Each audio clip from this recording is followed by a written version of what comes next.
If you sign it, you belong to him.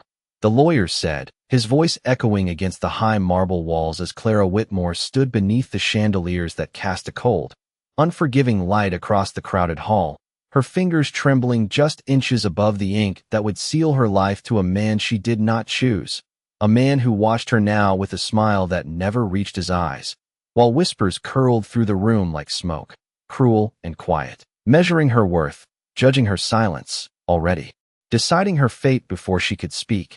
And yet Clara did not cry. She did not plead.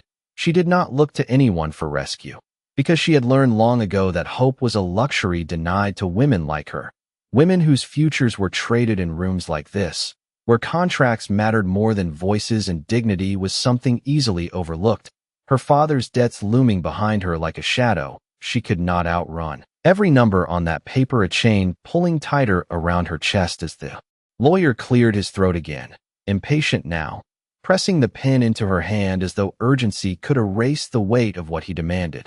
And for a moment her vision blurred, not from tears, but from the sheer pressure of it all, the room, the eyes, the expectation that she would bend, that she would surrender quietly as they all believed she would.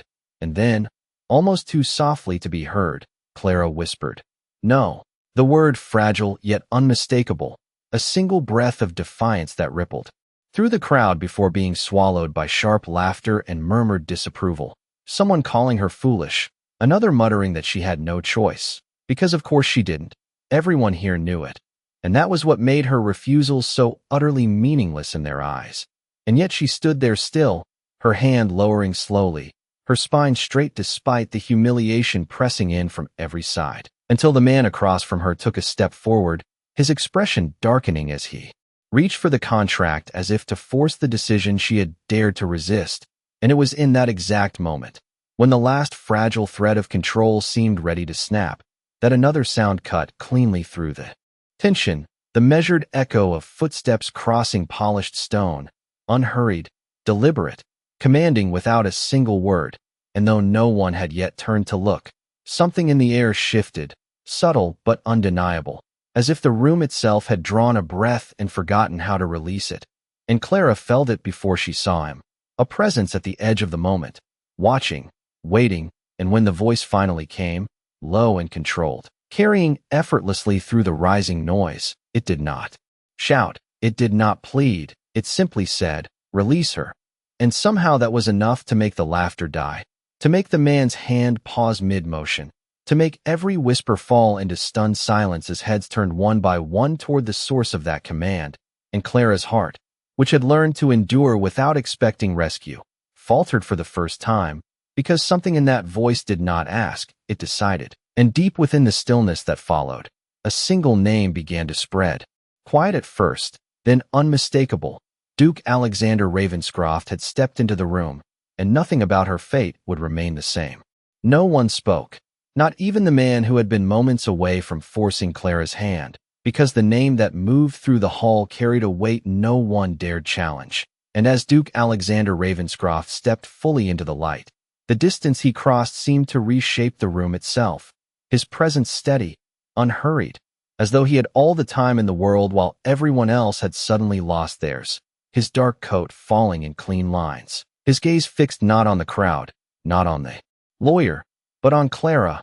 And it was that quiet focus that unsettled her more than the silence, because no one had ever looked at her as though she were the center of a decision before. And yet here he was, stopping only a few feet away, close enough that she could see the sharp clarity in his eyes, the kind that did not waver or question. And when the man holding the contract finally found his voice, it came out strained, uncertain, as if he had forgotten how to stand his ground. "Your Grace, this is a private matter." But Alexander did not even glance at him. His attention remained on Clara as he spoke again, softer this time, but no less commanding. "I said release her." And something in the way he said it made the words feel less like an order and more like a conclusion already reached, the kind that did not invite argument, the kind that simply became truth. And for a brief moment the room held its breath, waiting to see if anyone would dare resist. But resistance required certainty, and certainty had already begun to fracture under the weight of his presence. The lawyer's grip loosened, the paper lowering inch by inch as though it had suddenly grown heavier than he could bear, and the man who had been smiling before now looked uncertain, his confidence slipping in the face of something he could not control. "Your Grace," he began, attempting composure. "The agreement has been arranged. Her family has consented. The terms are lawful." But Alexander's gaze shifted then, finally acknowledging him, and the change was immediate, not louder, not harsher, but colder, as if the air itself had thinned. "Lawful does not mean just," he said, each word measured, deliberate, and the simplicity of it cut deeper than any raised voice could have, because it stripped away every excuse they had hidden behind, every justification that had made this moment acceptable until now. And the murmurs that followed were different from before, quieter, uncertain, as though the crowd was beginning to question something they had already decided. Clara stood, motionless through it all, her hand still at her side, the pen no longer in her grasp, and for the first time since she had stepped into that hall, she was not being pushed forward, not being cornered, not being reduced to a choice she never truly had. And yet she did not move toward him either, because she did not understand what this was, why he had stepped in, what it would cost her in the end. And perhaps he saw that hesitation, because when he looked back at her, something in his expression softened, not in weakness, but in recognition, as if he understood the weight she carried even without hearing her speak. And instead of reaching for her, instead of deciding for her, as everyone else had tried to do, he simply extended his hand, steady, patient, waiting, the gesture small compared to the power he held, yet infinitely more significant, because it offered something no one else had given her that night, a choice. And the silence that followed was different now, no longer oppressive, but suspended, balanced on the edge of what she would do next. And Clara felt every gaze still on her, every expectation shifting, no longer certain of her fall, but waiting for her rise. And slowly, almost cautiously, she lifted her hand, not because she was certain of him, not because she trusted the future that might follow, but because for the first time, the decision was hers to make. And as her fingers hovered just inches from his, the world seemed to narrow to that single moment, that single breath, where everything she had been told she must accept was unraveling before her eyes. Her fingers did not tremble as much this time, though her breath caught somewhere deep in her chest, because the space between her hand and his felt wider than the entire hall, wider than the life she had known only moments ago. And yet the world had narrowed to this single choice, this single movement that no one could force from her, not her family, not the man who had nearly claimed her future, not even the Duke standing before her, waiting without impatience, without demand, as though he would accept whatever she decided. And that was what unsettled her most, because power like his did not usually wait. It commanded, it took, it decided. But he did none of those things. He simply stood there, offering her a path and leaving it untouched until she chose to take it. And slowly, almost cautiously, Clara placed her hand in his, the contact firm yet measured, his grip steady, not possessive, not claiming, but anchoring. And the moment their hands met, a quiet shift moved through the room, subtle yet undeniable, as if something invisible had been rewritten in that instant. And for the first time since the contract had been placed before her, she was no longer standing alone. The man who had tried to bind her future stepped back, his confidence unraveling beneath the silent authority that now stood between them. "Your Grace," he said, attempting once more to regain control, "you misunderstand. This arrangement is lawful. It has been agreed upon." But Alexander did not release Clara's hand, nor did he raise his voice. Instead, he turned slightly, positioning himself between her and the man as though the outcome had already been decided. "Then it can be undone," he replied, his tone calm, final, and far more powerful than any argument could have been, because it carried no uncertainty, only resolution. And the lawyer faltered, his gaze shifting toward the others in the room, searching for support that did not come, because no one wished to challenge the man whose name alone had already silenced them once. And the murmurs that followed were no longer cruel, no longer mocking, but cautious, measured, as though the crowd was reassessing everything they had believed about Clara only minutes before. And she felt it, that shift, that subtle change in how they looked at her, no longer as someone to be pitied or dismissed, but as someone standing beside a force they could not ignore. Yet even then, she did not lift her chin in triumph, did not allow herself the relief that threatened to surface, because she understood too well that nothing in her life had ever come without cost. And as she stood there, her hand still in his, she found her voice again, quieter now, but steady.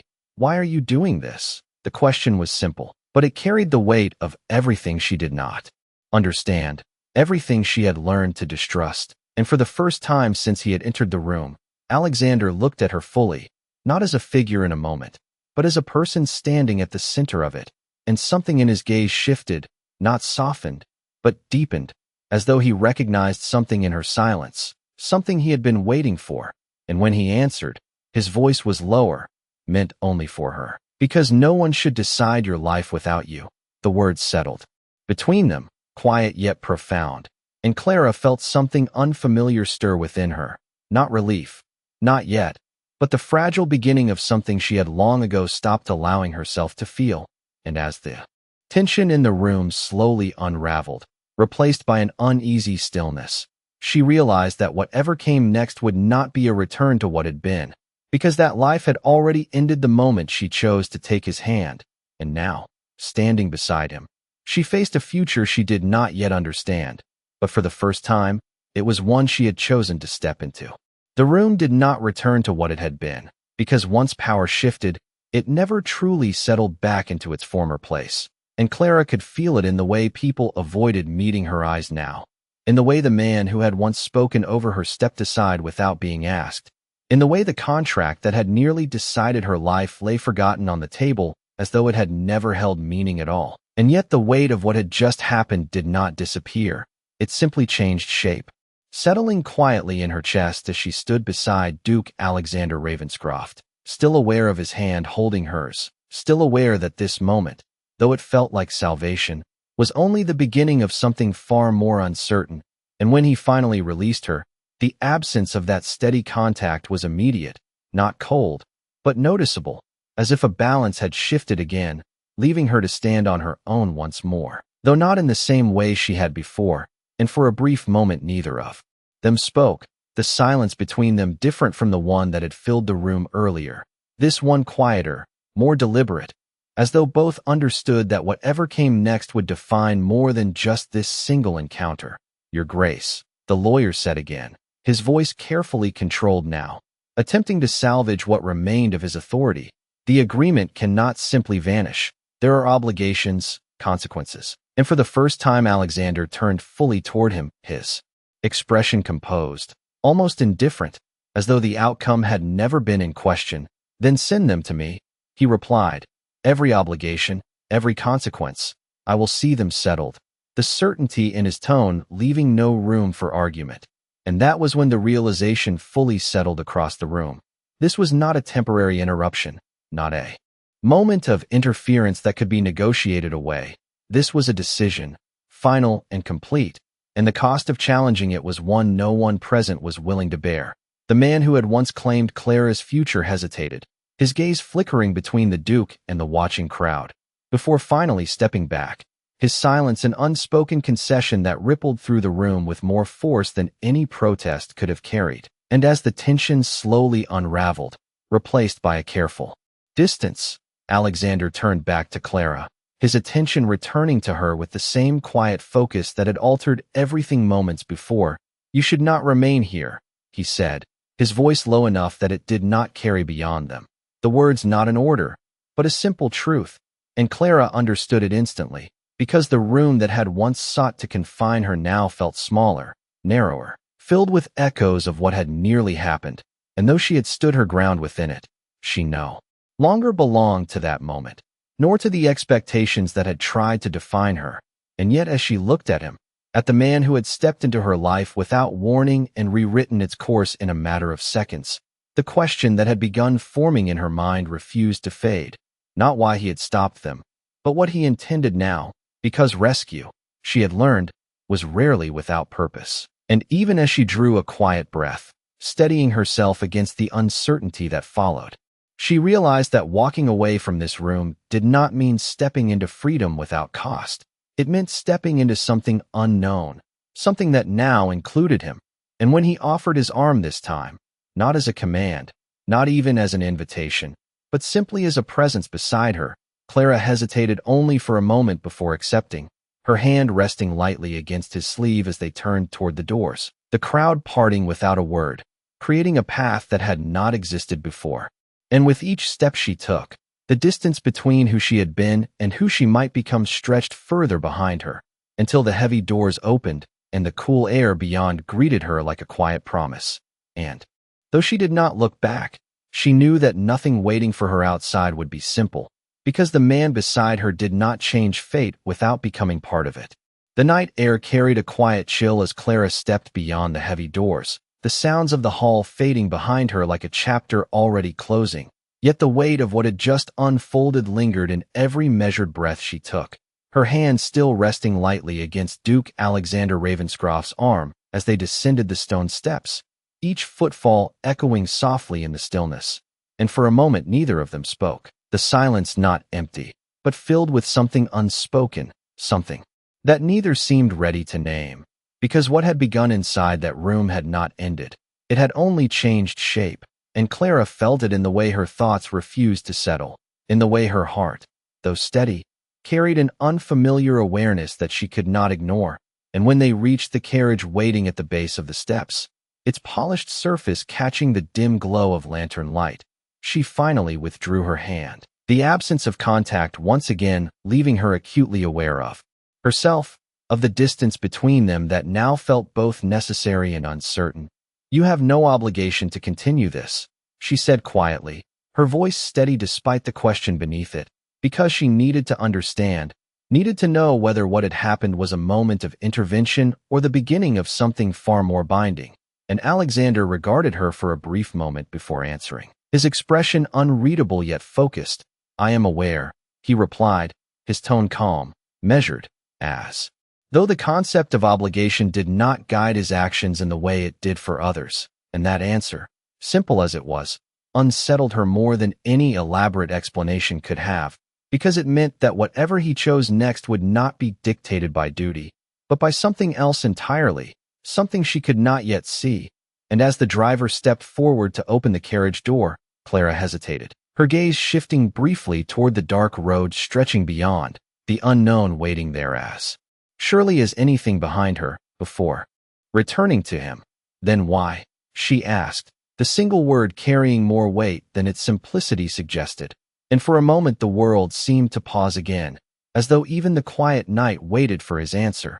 And when he spoke, his voice was lower now, not distant, not guarded, but deliberate, because some decisions should not be made in rooms where no one listens. The words settled between them, not as an explanation, but as a truth he did not feel the need to justify, and Clara felt something within her shift in response, something subtle yet undeniable, because she understood that sentiment more than she wished to admit, understood what it meant to have a life decided in silence, without regard, without choice. And yet that understanding only deepened the question of what came next, because being saved from one fate did not guarantee safety in another. And as she stepped into the carriage, the interior warm against the cool air outside, she became aware that she was crossing another threshold, one not marked by contracts or witnesses, but by uncertainty, by a future that now included him whether she understood it or not. And when Alexander followed, taking his place opposite her, the space between them felt smaller than before, not because of proximity, but because of what had already passed between them, the quiet acknowledgement of choice, of consequence, of something neither had yet fully named. And as the carriage began to move, the rhythmic motion, carrying them away from the place where her fate had nearly been sealed, Clara allowed herself a single glance through the window, watching the distant glow of the hall fade into darkness. And though she did not know where this road would lead, she knew with a certainty that both steadied and unsettled her that she was no longer the same woman who had stood beneath those chandeliers, because now, for better or worse, her story was no longer being written without her. The carriage moved steadily through the quiet streets, its wheels rolling over stone with a rhythm that should have been calming. Yet Clara found no comfort in it, because the silence inside was too deliberate, too aware, as though every unspoken thought had weight, and she could feel it pressing between them. shaping the space without a single word. And though she kept her gaze lowered at first, focusing on the faint reflection of passing lanterns against the window, she was acutely aware of him sitting across from her, composed, still, as if motion itself did not touch him the way it did others, and that steadiness unsettled her more than anything else, because it reminded her that nothing about what had happened tonight had been accidental, that his presence had not been chance, and the question she had pushed aside began to return, quieter now, but more persistent, until finally she lifted her eyes, meeting his gaze directly, and this time she did not look away. "You knew what would happen in that room," she said, her voice measured, not accusing, but searching, because she needed truth more than reassurance, and for a moment he did not answer, his expression unchanged, yet something in the way he regarded her suggested. He had expected the question, perhaps even waited for it, and when he spoke, his tone carried the same quiet certainty as before. "I knew enough," he replied, and though the answer was simple, it revealed more than he intended, because it confirmed what she had begun to suspect, that he had not simply intervened in a moment of chance, but had stepped in with awareness, with intention. And Clara felt a subtle tension rise within her, not fear, but caution, because intention meant purpose, and purpose always came with consequence. "Then you chose to involve yourself," she continued, her words steady, even as her thoughts moved carefully through the implications, and this time his gaze did not shift, did not soften. It remained fixed on her with a clarity that felt almost like a challenge. "I did," he said, and there was no hesitation, no attempt to soften the truth, and for a brief moment the carriage seemed to grow quieter, the outside world fading as that admission settled between them. And Clara considered it, not the words themselves, but what lay beneath them, because choice, she understood, was rarely simple, especially for someone in his position, and yet he had made it without visible hesitation, without regard for the disruption it would cause, and that realization stirred something unfamiliar in her, something that felt dangerously close to trust, though she resisted naming it as such, and instead she asked the question that mattered most. "What happens now?" Her voice softer this time, not from uncertainty, but from the awareness that whatever answer he gave would shape the path ahead in ways she could not yet see. And for the first time since they had left the hall, Alexander shifted slightly, not in discomfort, but in consideration, as though this answer required more than certainty. It required choice, the same kind he had offered her, and when he spoke, his voice carried a quiet weight. "Now you decide where you go next."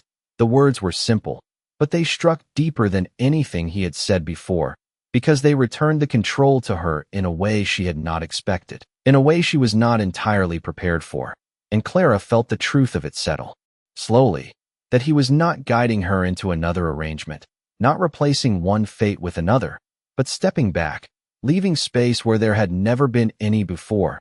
And for a moment she did not respond, because the idea of deciding her own path felt both liberating and overwhelming, a freedom she had not been given the chance to understand. And as the carriage continued forward into the quiet night, Clara realized that the question was no longer whether she had been saved, but what she would choose to do with that freedom. And though the uncertainty remained, it no longer felt like something closing in around her, but something opening ahead, waiting for her to step into it on her own terms. The carriage slowed as it turned onto a quieter road, the rhythm of the wheels softening until it felt almost like a pause rather than a journey. And Clara sensed the shift before she saw it, the faint outline of iron gates ahead, tall and unmoving, marking the entrance to a place she did not yet know but could already feel was far removed from everything she had left behind. And though the Duke had told her the choice was hers, the direction they were taking now suggested something unspoken, something he had decided without taking that choice from her. And when the gates opened without a word, as if expecting his arrival, Clara felt the first flicker of uncertainty return, not sharp, not overwhelming, but present enough that she could not ignore it, because stepping into freedom was one thing, stepping into someone else's world was another entirely. And as the carriage passed through, the gravel beneath the wheels replacing stone, the sound quieter, more controlled, she found herself studying the grounds beyond, the long stretch of drive framed by dark trees, their branches barely moving in the night air, the distant silhouette of a manor rising ahead, its windows lit with a soft, steady glow that suggested warmth without revealing anything of what lay inside. And she became aware that this place, like the man beside her, was composed, deliberate, holding its presence without needing to announce it. And when the carriage finally came to a stop, the stillness that followed felt intentional, as though even the night itself had settled into place, waiting for what would happen next. And for a moment Clara did not move, her hand resting lightly against the seat, her thoughts carefully measured, because this was the moment where choice returned again, not in words, but in action. And when the door opened and the driver stepped back, leaving the decision entirely to her, she understood that stepping out would mean more than simply accepting shelter. It would mean accepting the uncertainty that came with it. And slowly, with a quiet breath, she moved, placing her foot onto the gravel, the cool air brushing against her as she stepped down, her posture steady despite the unfamiliar ground beneath her. And when she turned, she found Alexander already standing there, having exited without her noticing, his presence once again precise, unobtrusive, as though he did not wish to influence her decision more than he already had. And for a brief moment they simply stood there, the distance between them small but significant, because everything that had happened until now had led to this threshold, this unspoken question of what role he would play in what came next. And Clara held his gaze, searching not for answers, but for clarity, because she had learned too quickly that silence could hide as much as it revealed. And yet what she found in his expression was not expectation, not demand, but something far rarer, patience, the kind that allowed space without abandoning it.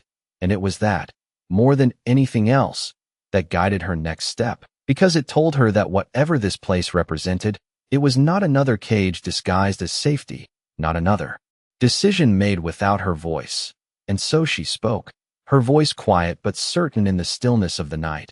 I will stay, the words simple, but deliberate, and as they settled between them, she felt the weight of them not as a burden, but as a beginning. And Alexander inclined his head slightly, acknowledging her choice without altering it, without claiming it. And as he turned toward the manor, the path before them opening once more, Clara followed, aware that each step she took now was her own, even if she did not yet understand where it would lead. The manor doors opened before they reached them, not abruptly, but with a quiet precision that suggested this place moved in harmony with its master. And as Clara stepped inside, the warmth met her first, soft and steady, carrying with it the faint scent of polished wood and burning candles, a contrast to the cold uncertainty she had left behind. And yet the space did not overwhelm her, did not impose itself with grandeur or excess. Instead it held a restrained elegance, as though every detail had been chosen not to impress, but to endure. And for a moment she simply stood there, taking it in, aware of the shift not only in her surroundings, but within herself, because this was no longer a place where she was being watched, judged, or measured against expectations she had not chosen. And that absence felt unfamiliar, almost unsettling in its own way, until a quiet voice broke the stillness. A house steward stepping forward with a respectful inclination of his head, his expression composed but curious, as though her presence had already raised questions he would not voice. Your Grace, he said, addressing Alexander, shall I prepare a room for the guest? And there was a brief pause, not hesitation, but consideration, before Alexander replied, not with assumption, but with clarity. Miss Whitmore will be staying as long as she wishes. The words simple, yet deliberate, carrying the same quiet authority that had reshaped her fate hours before. And Clara felt them settled differently this time, not as a declaration to others, but as a boundary placed around her choice, one that no one here would cross. And the steward inclined his head once more, the slightest shift in his posture acknowledging not only the instruction, but the significance of it. As you wish, Your Grace, before turning to lead the way. And Clara followed, her steps measured, her gaze moving through the corridors as they passed, the walls lined with portraits that seemed to watch without judgment, their presence more like history than scrutiny. And she found herself wondering about the life that existed here, the quiet routines, the unseen moments that shaped a place so composed, and how someone like Alexander fit within it, because he did not seem like a man who belonged to stillness, and yet everything around him suggested control, restraint, a life carefully ordered. And as they reached the room prepared for her, the door opening to reveal a space lit by soft candlelight, she paused once more, not from uncertainty, but from the realization that this was the first place she had entered in a long time where nothing was expected of her, no role to perform, no decision forced upon her. And when the steward stepped aside, leaving her alone with that choice once again, she crossed the threshold quietly, her hand brushing lightly against the edge of the door as if to confirm it was real. And when she turned back, Alexander remained just outside, not entering, not imposing, his presence steady but distant, as though he understood that this space was hers the moment she stepped into it. And for a moment their eyes met across that boundary, the silence between them no longer heavy, but calm. And though she did not yet know what tomorrow would bring, Clara felt something settle within her, not certainty, but a quiet readiness.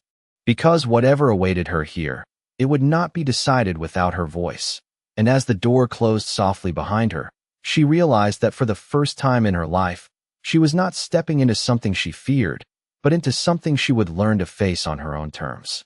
Sleep did not come easily, not because the room lacked comfort, but because comfort itself felt unfamiliar, as though her mind had not yet learned how to rest without anticipating interruption. And Clara lay awake beneath the soft weight of the blankets, her gaze fixed on the faint flicker of candlelight against the ceiling, replaying every moment that had led her here, the voices, the silence, the way a single decision had unraveled everything she thought was inevitable. And yet it was not the past that held her thoughts the longest, but the presence of the man who had stepped into it, because nothing about Alexander Ravenscroft fit into the patterns she understood. He had not demanded gratitude, had not replaced one obligation with another, had not even asked her to explain herself, and that absence of expectation left her with a question she could not easily dismiss. What did he want? And though the thought lingered, it did not carry fear, only a quiet curiosity that settled somewhere deeper than she expected. And eventually, without realizing when, her thoughts softened into sleep, light and fleeting, until morning arrived not with urgency, but with a gentle stillness that felt entirely removed from the chaos of the night before. And when Clara opened her eyes, the room greeted her with the same quiet warmth, the curtains drawn just enough to allow a pale stream of sunlight to filter through, illuminating the space with a calm she had rarely known. And for a moment she did not move, as though testing whether this was real or something that would vanish the moment she stepped beyond it. But nothing changed, nothing shifted, and slowly, she sat up, the reality of where she was settling more firmly into place, not as something imposed, but as something she had chosen, and that realization grounded her in a way she had not expected. And as she rose and crossed the room, her steps light against the polished floor, she found herself drawn toward the window, the view beyond revealing the grounds she had only glimpsed in darkness, now softened by morning light. The trees standing tall and still, the paths stretching quietly through them as if inviting movement without demanding it. And for a brief moment she allowed herself to breathe, fully and without restraint, because nothing in that view asked anything of her. Nothing required her to become something she was not. And that absence felt like space, real space, something she could step into without fear of being confined again, until a soft knock at the door drew her attention back, gentle and respectful. And when she answered, the same steward stood there, his expression composed, though this time there was a trace of familiarity in his gaze, as though her presence had already begun to settle into the rhythm of the household. "Your breakfast has been prepared, Miss Whitmore," he said, his tone even, offering information rather than instruction. And Clara inclined her head slightly, acknowledging the gesture before following him through the corridors once more, the manor now awake but no less composed, the quiet movements of staff passing by with purpose yet without intrusion. And as they entered the dining room, she paused just inside the doorway, because Alexander was already there, standing near the window, his posture as steady as it had been the night before, though now the light revealed more than shadows had allowed, the lines of his expression clearer, the stillness less guarded. And for a moment she simply observed him, aware that this was the first time she had seen him without the weight of immediate conflict surrounding them. And yet the presence he carried had not changed, only the context had. And when he turned, as though sensing her before she spoke, their eyes met once more, not across a room filled with judgment, but within a space defined by quiet choice. And Clara realized that whatever this day would bring, it would not be shaped by what had nearly happened, but by what they chose to do next. The morning light settled across the table in quiet lines as Clara stepped further into the room, the faint scent of tea and freshly baked bread filling the air, a simple detail that felt almost unfamiliar in its normalcy.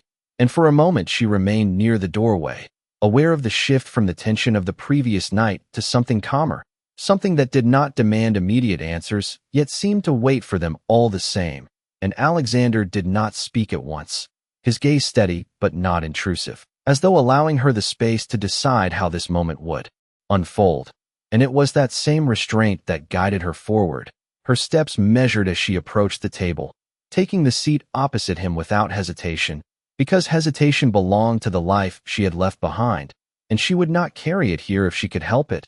And the quiet that followed was not empty, but deliberate, shaped by two people who understood that words, once spoken, would carry weight beyond the moment, until Clara finally broke it, her voice calm but direct. "I do not intend to remain here without purpose." The statement simple, yet clear in its intent, because she refused to become a guest with no direction, a presence defined only by what had happened to her. And Alexander regarded her for a moment before responding, his expression unchanged, yet attentive in a way that suggested he had expected nothing less.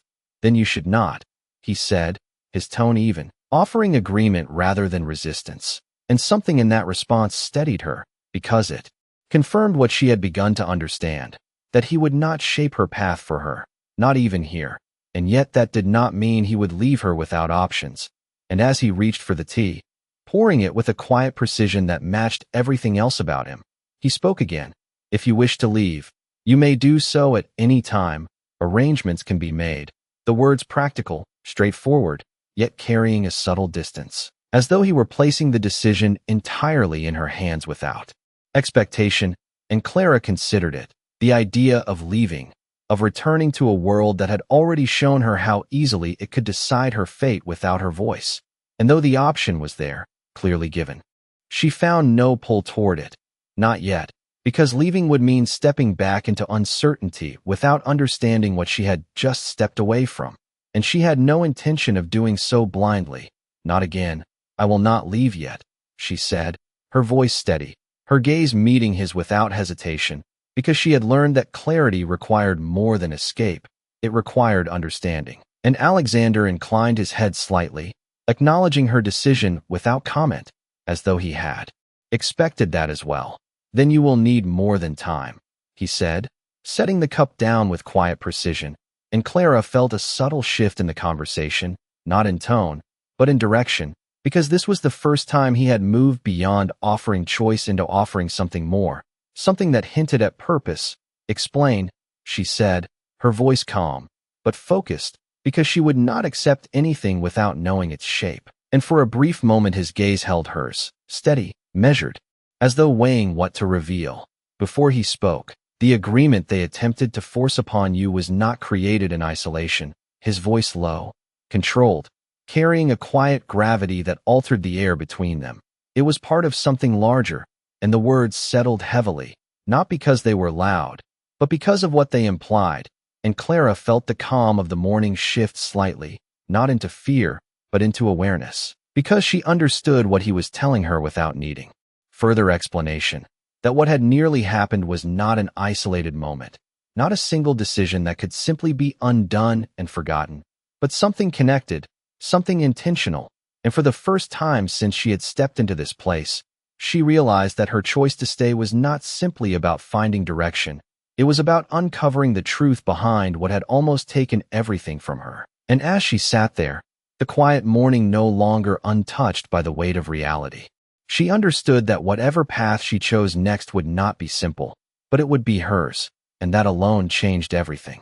Clara did not look away from him, even as the weight of his words settled between them, because she understood what he was offering now was not protection, not shelter, but truth. And truth, she had learned, was far more dangerous than either, and for a moment the quiet of the room returned, not as comfort, but as a space where something deeper could unfold, something neither of them could ignore.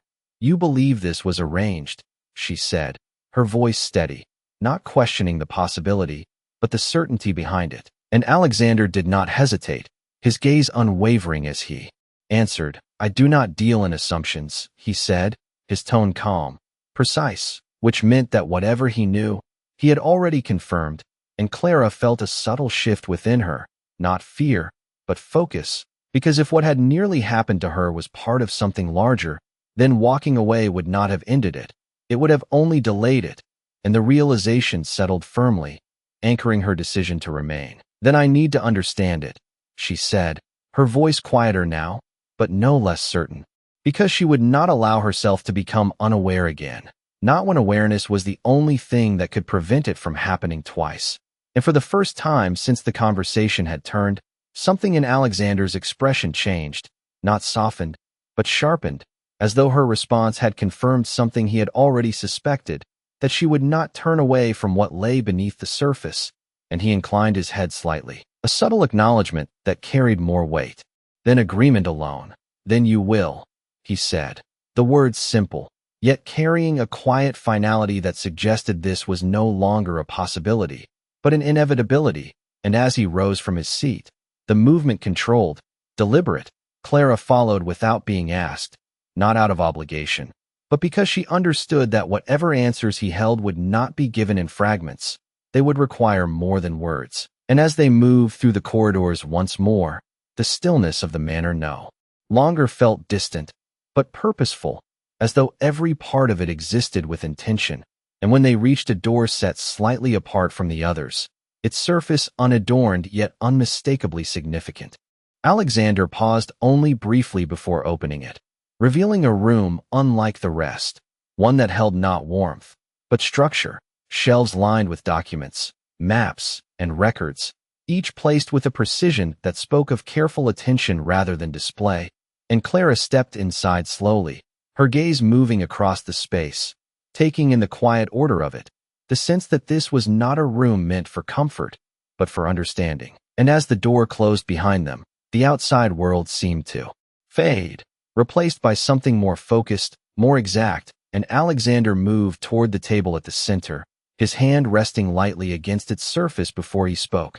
"The man you were to be bound to is not the origin of this," his voice low, steady, carrying a quiet intensity that filled the room without rising. "He is only a participant," and Clara felt the truth of it settle immediately, because she had seen it in the way the arrangement had been presented, in the confidence of those who had assumed her compliance. And as she stepped closer, her attention drawn to the documents before her, she understood that this was no longer about what had almost happened, it was about why.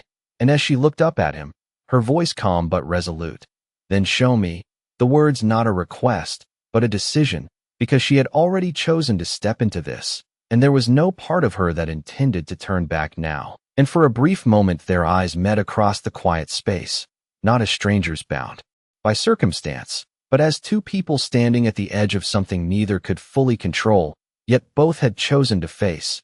And in that moment, Clara realized that whatever answers waited here would not only change what she knew, they would change what she became.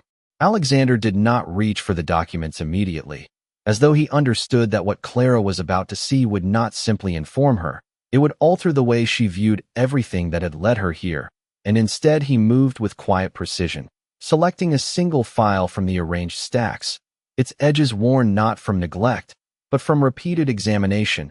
And when he placed it before her, the sound was soft against the wood, yet it carried a weight that made Clara pause before touching it, because instinct told her that once she looked inside, there would be no returning to the version of events she had accepted before. And slowly, with measured breath, she opened it, her gaze moving across the neatly ordered pages, lines of names, dates, agreements, each one structured with a clarity that left little room for misinterpretation. And as she read, a pattern began to emerge, subtle at first, then undeniable: women, families, transactions that mirrored what had nearly happened to her, each case different in detail, but identical in outcome, their choices narrowed, their futures redirected under the guise of necessity. And Clara felt something tighten within her, not panic, but recognition, because she could see it now, not as an isolated moment, but as part of a system that had been allowed to exist quietly, efficiently, without question, until now. And when she finally lifted her gaze, the calm she had held until this point had shifted, not into fear, but into something sharper, something more focused. "How long?" she asked, her voice steady. Though the question carried more than time, it carried the weight of how deeply this had been allowed to take root, and Alexander met her gaze without hesitation, long enough that those involved no longer see it as wrong. He replied, his tone unchanged, yet the meaning behind it unmistakable. And Clara understood immediately, because that was the nature of such things. They did not remain hidden because they were invisible. They remained hidden because they became accepted, normalized, woven into the fabric of expectation until no one questioned them. And as she looked back at the pages, her fingers resting lightly against the paper, she realized that what had nearly happened to her was not simply misfortune, it was design, intentional and repeated. And the thought did not overwhelm her, it steadied her, because understanding replaced uncertainty. And uncertainty had always been the greater threat. "They expected me to agree," she said, more to herself than to him. Yet the statement carried clarity, because she could see now how carefully it had been constructed, the pressure, the timing, the assumption that she would not resist. And Alexander inclined his head slightly, acknowledging the truth of it without elaboration. And for a moment the room fell quiet again, not with hesitation, but with thought, as Clara absorbed what she now knew, the pieces aligning into something she could no longer ignore. And when she finally spoke again, her voice had changed, not louder, but steadier, carrying a quiet resolve that had not been there before. "Then this does not end with me." The words simple, yet absolute. And for the first time since she had entered the room, something in Alexander's expression shifted, not surprise, but recognition, as though he had been waiting to see whether she would reach that conclusion on her own. And when their eyes met again, there was no need for further explanation, because they both understood what she was saying, that walking away would not be enough. Not now, not with what she knew. And though the path ahead remained uncertain, Clara felt something within her settle into place, not as comfort, but as purpose, because for the first time, she was not simply reacting to what had been done to her. She was choosing what would come next, and that choice, once made, could not be undone. The silence that followed her words did not feel uncertain. It felt inevitable, as though something long set in motion had finally reached the moment where it could no longer be ignored. And Clara stood there with the documents still open before her, her fingers resting lightly against the pages that had revealed more than she had ever expected to uncover.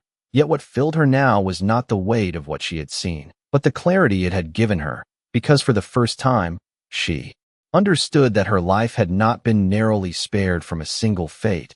It had been pulled back from a pattern that had continued unchecked, and that understanding changed everything, not only about what had happened, but about what she would allow to happen next.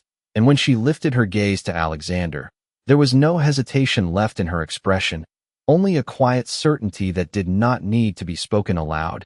"You already knew this," she said, her voice calm, not accusing, but acknowledging the truth that had been there from the beginning. And he did not deny it, his gaze steady, because he understood that this moment was no longer about what he knew, but about what she had chosen to see. "I have been watching it for some time," he replied, his tone even, carrying neither pride nor regret, only fact. And Clara considered that. The patience it must have taken, the restraint required to observe without immediate action. And for a brief moment, she understood something about him that she had not before, that his decisions were never impulsive, never reactive. They were deliberate, shaped by understanding rather than urgency. And that realization did not distance her from him. It aligned something within her, because she felt the same resolve forming, not to act without thought, but to act with purpose. "Then we do not stop it by standing here," she said, her voice steady, her gaze unwavering, because awareness alone was not enough. Not now, not after what she had seen. And for the first time since they had entered the room, Alexander moved closer, not imposing, but present in a way that matched the gravity of her words. "No," he said quietly. We do not. And the agreement between them was not formal, not declared, but it existed all the same, in the space where two choices had met and become something shared. And Clara felt it settle within her, not as a burden, but as direction, because she was no longer reacting to what had nearly been taken from her. She was choosing what would no longer be taken from others, and that choice, once made, reshaped everything. And as she closed the file, the soft sound marking the end of one understanding and the beginning of another, she realized that the path ahead would not be simple. It would not be easy, but it would be hers, shaped not by silence, but by action. And when she stepped away from the table, turning toward the door that had once marked the boundary of what she did not know, it no longer felt distant or unknown. It felt like a threshold she was ready to cross, and Alexander followed without a word, not leading, not directing, but walking beside her. And as they left the room together, the quiet of the manor remained unchanged, yet everything within it felt different, because it was no longer a place of retreat. It had become the beginning of something far greater than either of them had intended when the night began. And as Clara moved forward, her steps steady, her purpose clear, she understood one final truth that settled quietly, but firmly within her. Some lives are changed in a moment, but what comes after is defined by what we choose to do with that moment. And she had already made her choice.